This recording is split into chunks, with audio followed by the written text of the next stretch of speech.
Okay. So that grant that you received, and obviously it's early stages, and we can't talk too much about it, but can you give any sort of information as to that project and what it's really looking into?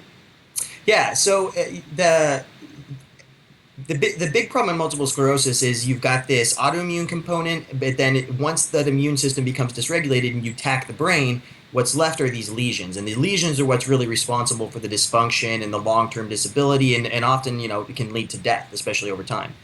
Um, every single drug that's on the market currently is trying to stop those lesions from forming by suppressing the immune system, but we have nothing on the back end that can actually repair damage after it happens.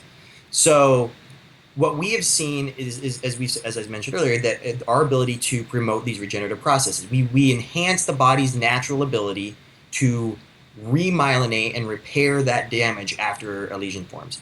And what our preliminary studies have shown is that we've validated that our therapeutic target is capable of enhancing that effect.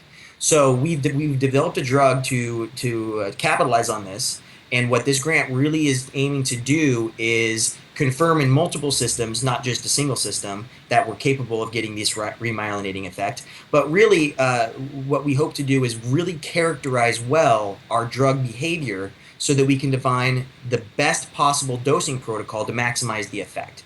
A lot of the big difference for us transitioning from an academic kind of environment to now trying to help actually create new drugs for patients is once you have a concept, you have to create the best possible product. And it gets a little bit more boring because you've already found the cool thing.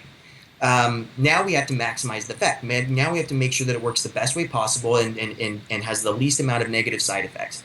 So what this grant really allows us to do is not just keep finding cool things that might help patients, but really develop the best way to take that technology and directly help patients in the maximal benefit, least amount of negative consequence, manner possible.